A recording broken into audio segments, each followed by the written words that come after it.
The highway stretched endlessly into the darkness. A 22-year-old young man gripped the steering wheel, his eyes fixed on the road ahead.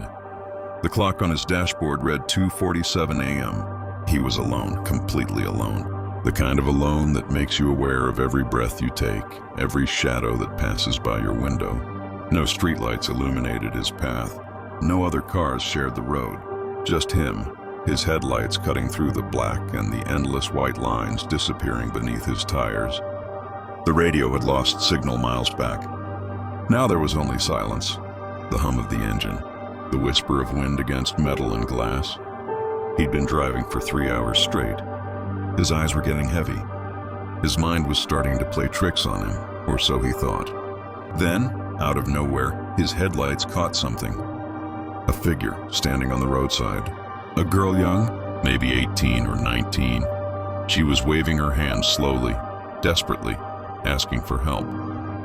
The young man's foot hovered over the brake pedal. His heart told him to stop, his mind screamed danger. But he was raised to be polite, to help people in need.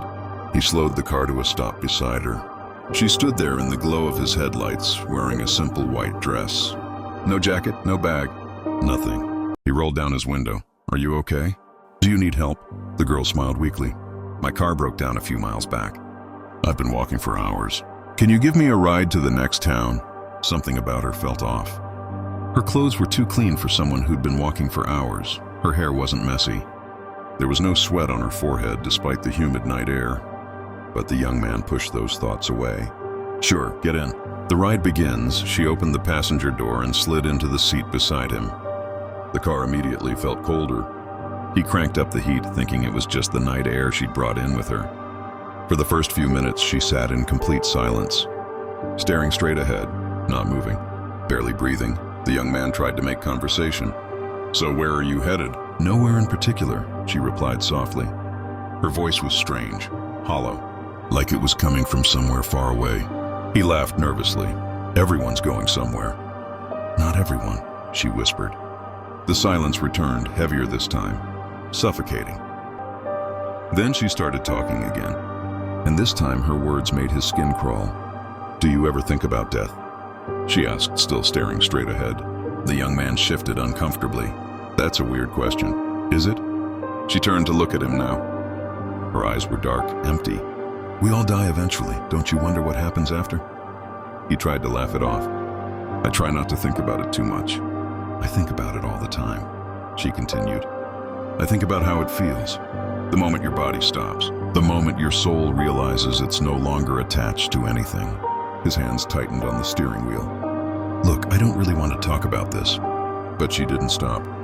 "Do you believe in ghosts?" "No," he said firmly. "Ghosts aren't real." She smiled. That slow, unsettling smile. "How can you be so sure?" "Because dead people don't come back. They can't. It's scientifically impossible." "Science," she repeated as if tasting the word. "Science can't explain everything.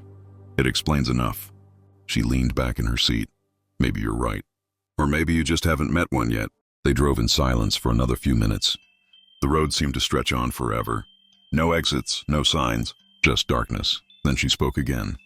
"Stop the car." "What? Why?" "Stop the car here, please." He looked around. There was nothing. No buildings, no lights, no other cars. Just an empty stretch of road surrounded by fields and darkness. "There's nothing here," he said.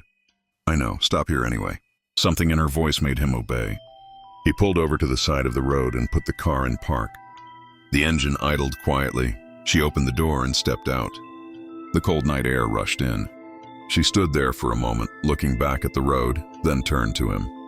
"Thank you," she said, "for stopping, for giving me a ride." "You're welcome. Are you sure you'll be okay out here?" She didn't answer. Instead, she reached out her hand. "Can I shake your hand to say thank you properly?" He hesitated, but it seemed rude to refuse. He extended his hand through the open door. The moment their hands touched, felt something wet. He looked down. Blood. Her hand was covered in blood. He pulled back in shock and shouted, "What the hell? What kind of sick joke is this?" The girl stared at him calmly and said, "I died 1 year ago. I used to walk this road every day." "I'm a ghost," the young man burst out laughing nervously. "If you're a ghost," he mocked, "then disappear." Prove it. The girl tilted her head. Not all ghosts disappear, she replied softly. This is just a prank. My team is coming behind me. The young man shook his head. Ghosts always disappear, he said. Then he took off his sunglasses and froze. He had no eyeballs. Empty, hollow sockets stared forward. The girl gasped in horror. Before she could speak, he vanished, right on the exact spot where she had died a year earlier. Moments later, her friends arrived, laughing and calling her name, thinking it was just a prank. But when they reached the road, they found her body, lifeless, cold, dead.